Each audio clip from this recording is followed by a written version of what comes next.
Deputetët e lidhjes shqiptare bllokuan foltoren e kuvendit, kërkojnë përgjigje nga Mickoski për ligjen për përfaqësim.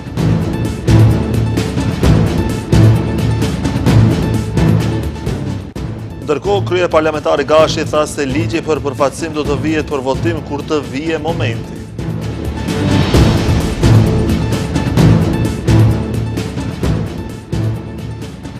Ndotja e ujit ka përplasur Filipçën dhe Mickoskin, dy liderët shkëmbyen akuza ndaj njëri tjetrit për neglizhencë dhe papërgjegjësi.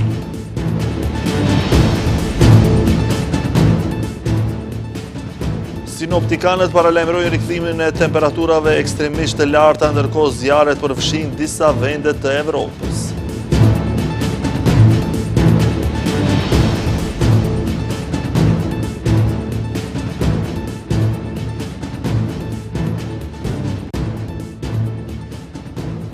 Shëndetje shikues të nderuar, jemi me lajmet në televizionin Shenja. Në seancën e sotme për pyetje të deputetëve u krijuan tensione pasi deputetja Ilire Dauti dhe kryetari i lidhjes shqiptare Zjadin Sela bllokuan foltoren e kuvendit duke kërkuar përgjigje nga kryeministri për ligjen për përfaqësim të drejtë. Përplasja nisi pas pretendimeve të tyre se është të i kaluar afati ligjor për përgjigje ndaj pyetjes së deputetës. Shifeni, ju po e pamundsoni. Deputetja Ilire Dauti dhe kryetari i saj Partisë Lidhja Shqiptare Zjadin Sela e bllokuan foltoren e kuvendit në seancën për pyetje deputetësh për shkak se kryeministri nuk ju kishte përgjigjur pyetjes së deputetes Dauti për ligjin për përfaqësim të drejtë. Këtë pyetje ajo ja kishte parashtruar kryeministrit që në seancën më 26 qershor. Prandaj ajo thotë se kryeministri e ka shkelur afatin ligjor prej 20 ditësh për të ju përgjigjur. Ndërsa përveç kësaj ai refuzoi që të përgjigjet edhe sot, duke e injoruar dhe duke vazhduar me pyetjen që ja parashtroi lideri i LSDM-s Venko Filipçe. Dhe duket tashmë është e qartë që kryeministri e injoron pyetjen dhe nuk don të përgjigjet, meqense edhe kur ju dha mundësia të del në foltore dhe nuk ju përgjigj fillimisht pyetjes time, pastaj vazhdonte më tutje. Qytetarët për deputet me integritet na kanë votuar, Rafrim Gashi dhe gjithë të tjerëve, dhe jo për shërbetor. Dhe unë nuk lëviz nga kjo foltore sot për sa kohë që nuk e marr përgjigjen për pyetjen të cilën e kam parashtruar herën tjetër. Meqense Dauti nuk e lironte foltoren të cilën donte ta shfrytëzonte deputeti Riad Shaqiri, kryeparlamentari Gashi dha pauzë, derisa siç tha të qetësohej deputetja. Shifeni, ju po e pamundsoni instrumentin e juaj. Instrumenti i pyetjeve të deputetëve është menduar si instrument i opozitës që ta mbajë përgjegjëse qeverinë. Ju nuk po doni me pengut një drejt juajën. Nëse ashtu mendoni, unë jap pauzë gjysore, pastaj vazhdojmë. Megjithatë, seanca vazhdoi pas pauzës dhe mori fjalën deputeti Zjadin Sela, i cili e kishte të njëjtën kërkesë. Derisa kryeministri nuk jep përgjigje për pyetjen që ka parashtruar deputeti, ne tu do të jemi dhe sot do ketë pyetje deputetësh. Më qartë se kaq nuk dim se si tua themi. Prandaj, ju jeni ato që bëni shkeljen. Nuk kemi ne që e bllokojmë parlamentin. Në qoftë se na mbushni mendjen në aspekt të asaj që është rregullore, që ne s'kemi drejt, asnjë sekond nuk qëndrojmë në këtu. Ndërsa kryeparlamentari u përgjigj se nga shërbimet e qeverisë është informuar se shumë shpejt do ta sjellin përgjigjen. Ai shtoi se nuk mund ta ndërpresin seancën sepse i pengojnë kolegët e opozitës që të parashtrojnë pyetje. Mirpo kjo nuk u pranua nga deputetja Dauti dhe kjo shkaktoi edhe shumë debate mes lidhjes shqiptare dhe deputetëve të pushtetit. Ligji për përfaqësim të drejtë do të pret përfundimin e pushimit vjetor të deputetëve për të vënë në votim. Kryetari i Kuvendit Rafrim Gashi ende nuk ka vënë në renditje këtë ligj, ndërsa nga nesër deputetët shkojnë në pushim vjetor dhe do të kthehen me 21 gusht. Gashi tha se ligji do të vihet në seancë kur të krijohet momenti i dur, ndërsa holli poshtë pretendimet e opozitës se shumica parlamentare po tenton ta kontrabandojë ligjin. Kryetari i Kuvendit Rafrim Gashi thotë se seancën për votimin e ligjit për përfaqësim të drejtë dhe adekuat do ta vendos ai kur ta hedhë në votim, sepse thotë se KTI-ja lejon rregulloria e Kuvendit. Në brifingun e sotëm me gazetarë ai theksoi se nuk e ka ndërmend që këtë ta bëjnë fshehurazi, sepse do të thirret seancë dhe më pas do të vendos plenumi. Por i theksoi se është e drejtë e tij që të vendosë se kur është momenti më i duhur për ta vendosur në seancë këtë ligj. Lidhur me akuzat e Frontit Evropian se kryetari po pret mundësinë që të kontrabandojë ligjin për përfaqësim të drejtë, kryetari Gashi thotë se është e pavërtetë dhe frikë e panevojshme, ndërsa për ligjin u shpreh se ai mund të ketë mangësi, por mendon që është më mirë të ketë ligj se mos të ketë fare. Kështu që nuk është ideja që të kontrabandohet diçka që ne kemi filluar 2 vite, unë po provoj që të krijohet hapësirë të diskutohet mes grupeve parlamentare që të kaloj një ligj aq i rëndësishëm që jemi duke e pritur 22 vite dhe nga ana tjetër po përgatitet 2 vite në instancat më të larta të ekspertëve të politikës e kështu me radhë. Në asnjë moment nuk kemi thënë se ligji është perfekt. Ai mund të ketë mangësi, por mangësitë po presupozohen apo po prejudikohen. Shumë më mirë është të kemi një ligj se sa të mos kemi fare. Gjithashtu kryetari kuvendit tha se opozita po tenton që ta bllokojë punën e kuvendit me kërkesa për procedurale, por u shpreh se ai nuk do ta lejojë keqpërdorimin e proceduraleve. Mendoj se po tentohet, po krijohet një tentativë për herë të parë që të bllokohen seancat e parlamentit me procedurale. Koordinatorët kanë drejt një herë të argumentojnë për procedurën e rrjedhës së seancës. Për një pikë 30 ditës mund paraqiten, thonë kështu ose ashtu, edhe pse në rregullore nuk është të cek sakt një herë, por nënkuptohet ajo. Deputetët ja fillojnë pushimit vjetor më 1 gusht, ndërsa rikthehen pas 21 ditëve. Banorët e Gostivarit do të duhet të vazhdojnë të presin para se uji nga rjeti ujësjellësit të rikthehet për përdorim të plot. Autoritetet shëndetësore thonë se ndalesa për pirje dhe përgatitje të ushqimit mbetet në fuqi, ndërsa monitorimi i cilësisë së ujit vazhdon me analiza të përditshme. Në ndërkohë, numri personave që kanë kërkuar ndihmë mjekësore për shkak të dyshimeve për helmim vazhdon të rritet. Uji në Gostivar ende nuk mund të përdoret për pije dhe përgatitje të ushqimit, që Agjencia e Ushqimit dhe Veterinarisë të heqë ndalesën për përdorimin e ujit të pishëm nga ujësjellësi i Gostivarit, thot Ministri i Shëndetësisë Sasho Kulikovski, rezultatet duhet të dalin të rregullta 3 ditë rresht. Duam të jemi maksimalisht të sigurt që të lejojmë që uji të përdoret për pirje dhe përgatitjen e ushqimit. Testet po bëhen vazhdimisht dhe do të vazhdojnë gjatë fundjavës. Mostrat po merren çdo ditë nga më shumë pikë përdorësish. Kur rezultatet e 3 testeve të një pas njëshme të jenë të rregullta, AUV do të mund të heqë ndalimin e përdorimit të ujit të pishëm. Ajo që është e rëndësishme që uji tani të mund të përdoret për qëllime të tjera, përveç pirjes dhe përgatitjes së ushqimit të freskët. Pra, të paktën, kjo pjesë është zgjidhur. Në 24 orët e fundit janë paraqitur edhe 73 qytetarë që kanë kërkuar ndihmë mjekësore, të cilët dyshohet se janë helmuar nga uji në Gostivar. Sipas njoftimit të Ministrisë së Shëndetësisë, në Spitalin e Përgjithshëm Ferit Murat janë evidentuar 45 raste të reja. Prej tyre 26 pacientë janë kontrolluar në repartin e infektologjisë dhe 2 janë hospitalizuar, ndërsa në repartin e pediatrisë janë bërë 18 kontrolle. Krahas 2 pacientëve të hospitalizuar në infektologji, 2 të hospitalizuar janë edhe në pediatri. Një ditë më parë, kryeministri Kristian Mickoski deklaroi se pas klorizimit të ujit në Gostivar, kanë zbuluar se është paraqitur një bakterie e re, çka e prolongon mundësinë që uji në Gostivar të mund ta përdorin edhe për pije. Deri tani ai mund të përdoret për nevoja teknike, por jo edhe për pije dhe përgatitje të ushqimit.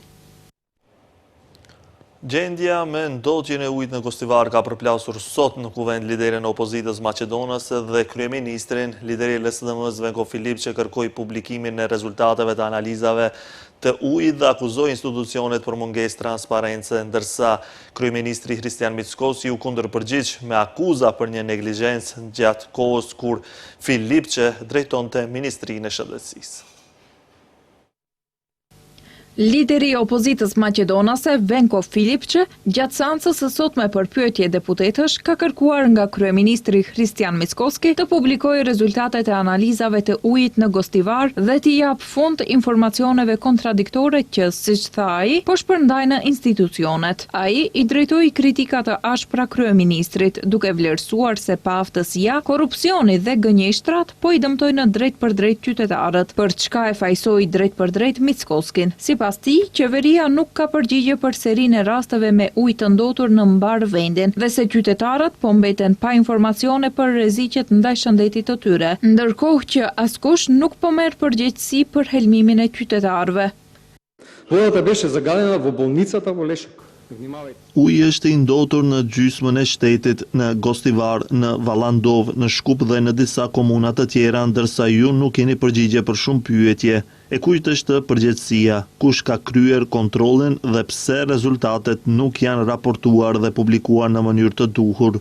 Pse nuk i publikoni rezultatet e analizave të ujit në Gostivar? Pse jepni deklarata kontradiktore? Ju thoni një gjë, Ministri i Shëndetësisë një tjetër, se gjoja uji do të jetë i pishëm e më pas thuhet se është vetëm teknikisht i rregullt. Qytetarët janë të hutuar, nuk din çfarë të bëjnë dhe nuk din kujt t'i besojnë.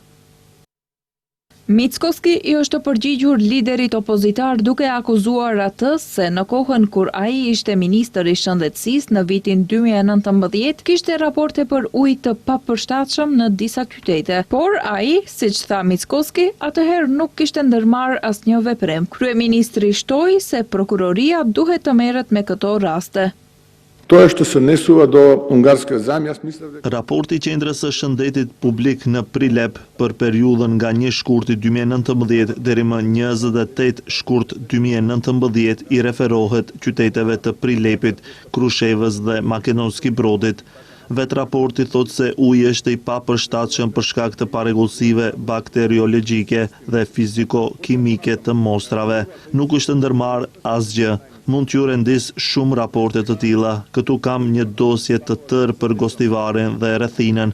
Ju keni qenë ministër në atë periudhë, jo vetëm që gjatë mandatit tuaj digjeshin spitalet modulare, por edhe si mjek nuk ju përmbajtët betimit që keni dhënë. Ju lejuat që qytetarët të konsumonin ujë i cili së paku paraqiste rrezik për shëndetin e atyre që e konsumonin.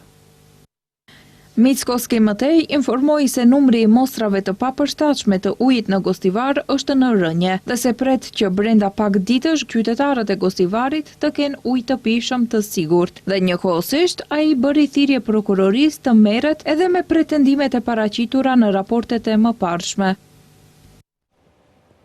Raporti shtetëror i revizionit i publikuar pas revizionit të kryer të pasqyrave financiare dhe revizionit të përputhshmërisë të Fondit për Sigurim Shëndetësor ka konstatuar një seri parregullësish në këtë institucion, përfshir mos transferimin e kohë të mjeteve financiare si dhe mangësinë e efikasitetin e monitorimit të trajtimit jashtë vendit në mënyrën e financimit blerjes së shërbimeve nga institucionet publike shëndetësore dhe në përditësimin e çmimeve referente për shërbimet shëndetësore. Enti shtetëror i revizionit ka konstatuar se Fondi i Sigurimeve Shëndetësore ende ka mospërputhje në efikasitetin e monitorimit të trajtimit jashtë vendit, në metodën e financimit, blerjes së shërbimeve nga institucionet publike shëndetësore dhe përditësimin e çmimeve referuese për shërbimet shëndetësore, si dhe në përditësimin e listës së barnave që bien nën barën e fondit. Në raportin e revizionit të bërë për punën e Fondit Shëndetësor, thuhet se pavarësisht aktiviteteve të ndërmarra për të zbatuar disa nga rekomandimet, ende ekzistojnë dobësi dhe nevojiten përmirësime sistematike, veçanërisht në funksionimin e sistemit të IT-s dhe kontrollet që fondi zbaton mbi ofrimin dhe faturimin e shërbimeve shëndetësore. Pavarësisht aktiviteteve të ndërmarra për të zbatuar rekomandimet e dhëna në auditimet e mëparshme, ende ekzistojnë dobësi dhe nevojiten përmirësime sistemike. Pagesa e parakohshme e fondeve bazuar në kontributet nga institucionet kompetente ndikon në likuiditetin e fondit, gjë që e vështirëson shërbimin në kohë të detyrimeve të institucioneve shëndetësore brenda kornizës së kompensimit të rëndakort. Sipas revizionit, që nga shkurti i vitit 2026, kontributi i papaguar nga Fondi i Sigurimit Pensional dhe Invalidor arriti në rreth 137 milion euro, ndërsa fondet e papaguara nga Ministria e Shëndetësisë për personat e pasiguruar në fund të vitit 2024 arritën në rreth 35 milion euro. Në funksionimin dhe zhvillimin e sistemit të informacionit të fondit, ende ka sfida që lidhen me mungesën e dokumenteve strategjike, kapacitetet e pamjaftueshme të personelit, funksionalitetin e pjesëshëm të moduleve individuale dhe mundësitë e kufizuara për përmirësimin e tyre të mëtejshëm. Në të njëjtën kohë, vendosja e sistemit të recetave elektronike është vonuar dhe kontrollet ekzistuese të sistemit në procesin e lëshimit dhe faturimit të recetave nuk ofrojnë një nivel të mjaftueshëm kontrolli. Revizioni gjithashtu konstatoi se në vitin 2024 u kryen 44 kontrole në institucionet spitalore, me paregullsi të identifikuara në pothuajse gjysmën e tyre. Dobësi u evidentuan edhe në trajtimin jashtë vendit, për shkak të mosrespektimit të afateve ligjore dhe monitorimit të procedurave. Drejtoria e Policisë Financiare ka paraqitur kallëzim penal në Prokurorinë Themelore Publike në Shkup kundër 2 pronarëve dhe drejtuesve të një kompanie, si dhe kundër vetë personit juridik për shkak të dyshimeve për evazion fiskal, me të cilin, sipas pretendimeve, buxheti i shtetit është dëmtuar për më shumë se 12.6 milion denar. I dyshuari i parë në shtetas i Republikës së Turqisë dhe pronar e drejtuesi i kompanisë në periudhën 2016-2021, pas dorëzimit të bilancit të fundit vjetor në të cilin ishte paraqitur një humbje neto prej 834.571 denarësh, ka ndryshuar strukturën e pronësisë dhe të menaxhimit të kompanisë. Si pronar dhe drejtues i ri është regjistruar i dyshuari i dytë EM për vitet afariste 2022, 2023, 2024 dhe 2025 nuk janë përgatitur dhe as dorëzuar pasqyrat vjetore financiare. Si pasojë, mallra tregtare të blera në vlerë prej 32 milion denarësh janë përvetësuar në mënyrë të pajustifikuar, thuhet në njoftimin e Policisë Financiare.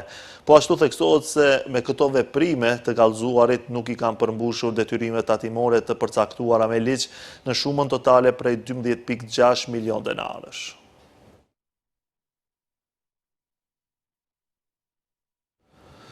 Maqedoninë e Veriut e pret një valë e re motit ekstremisht të nxehtë. Në ndikimin e tij, një mase të ngrohtë ajrore nga jugu gjatë fundjavës së zgjatur dhe deri në fund të javës së ardhshme, do të mbizotroj mot me diell dhe shumë i nxehtë me vranësira të pakta deri në mesatare lokale.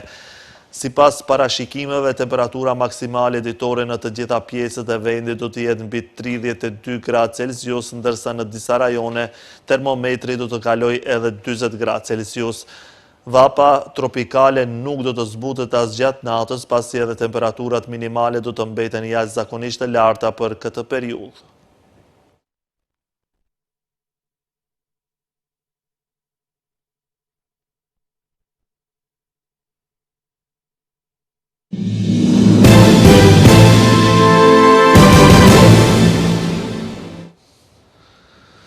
Tre zjarfikës grek kanë mbetur dhe kanë humbur jetën duke luftuar zjarret pyjore në ishullin e Kretës dhe në jug të territorit kontinental të Greqisë, ka njoftuar departamenti grek i zjarfikësve, ndërsa temperaturat ekstreme po pengojnë përpjekjet për të vënë në kontroll flakët që po shkatrojnë Evropën jugore.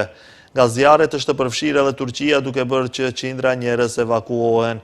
Zjarri dëmtoi 55 ndërtesa në 6 rrethe, prej të cilave disa u shkatruan plotësisht.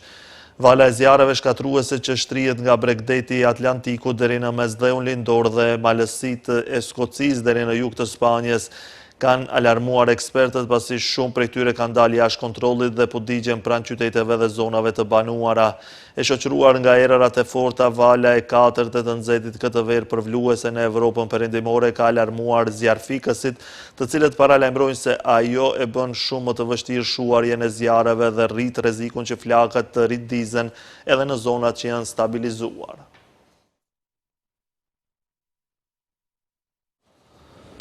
Pas disa ditë qetësie, sërish janë nisur sulmet mes SBA-s dhe Iranit. Ushtria amerikane ka njoftuar se ka kryer sulme të rënda ndaj Iranit të mërkurën si kundërpërgjigje ndaj përpjekjeve të Iranit për të goditur forcat amerikane me raketa balistike. Përkatësisht, ushtria amerikane tha se ka goditur 10 objektiva të gardës së revolucionit islamik në përgjigje të sulmeve të kryera nga Irani të martën kundër bazave amerikane në Jordani dhe anijeve në ngushticën e Hormuzit.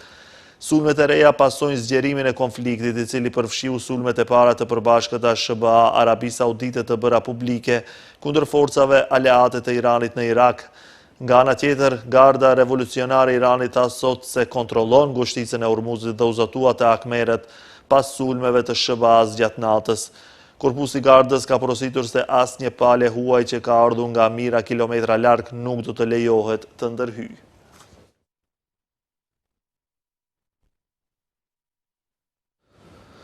Presidenti i Shteteve të Bashkuara të Amerikës Donald Trump tha të mërkurën se kryeministri i ri i Britanisë Andy Burnham i kishte thënë se planifikon të hapë detin e veriut për shpime të zgjeruara për naftë. Duke folur me gazetarët në shtëpinë e Bardhë, Trump vlerësoi angazhimin e raportuar të Burnham për zhvillimin e burimeve energjetike në det të hapur të vendit. Ai tha një gjë shumë të mirë, tha se du të hapë tregun e naftës së detit të veriut, nëse bën këtë du të jesh një vend i pasur, ka thënë Trump. Ai krahasoi qëndrimin e Burnham me atë të ish-kryeministrit Starmer, duke thënë se ai kishte kërkuar vazhdimisht Starmer të rriste prodhimin e naftës në detin e veriut. Presidenti amerikan argumentoi se Britania zotron disa nga rezervat më të vlefshme të naftës në det të hapur në botë dhe kritikoi qeveritë e mëparshme për mos shfrytëzimin e tyre. Trump tha se kishte folur së fundmi me Burnham, i cili siguroi se politika do të ndryshonte. Javën e kaluar, media britanike raportoi se Burnham pritet të lëvizë shpejt për të rritur prodhimin e naftës dhe gazit në detin e veriut si pjesë e një përpjekje më të gjerë për të trajtuar krizën e kostës së jetesës.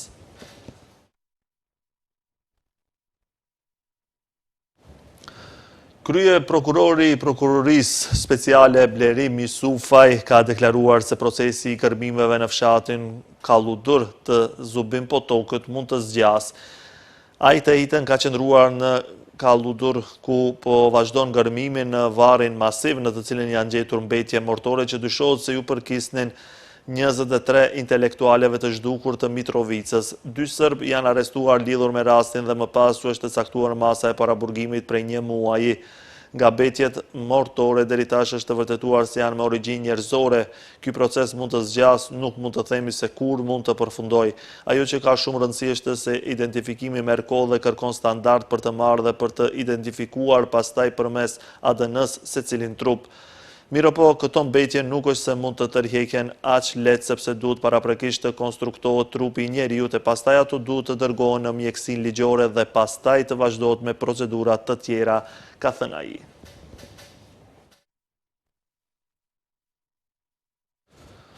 Ministri i Punëve të Jashtme të Serbisë, Marko Đurić, ka bërë të ditur se Serbia dhe Shqipëria kanë arritur një marrëveshje në parim për hapjen e përfaqësive konsullore në Shkodër dhe Bujanoc. Në një intervistë për Radio Beogradin, Đurići ka thënë se është i kënaqur me bisedimet që ka zhvilluar me ministrin e Jashtëm të Shqipërisë, Ferit Hoxha.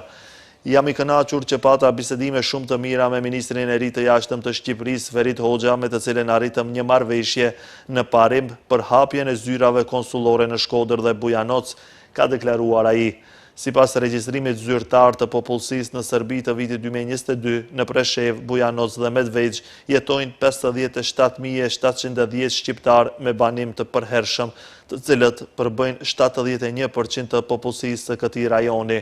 Në anën tjetër, sipas regjistrimit të popullsisë në Shqipëri të vitit 2023, 584 persona janë deklaruar me përkatësi etnike serbe në Shkodër, ndërsa 511 si malazes.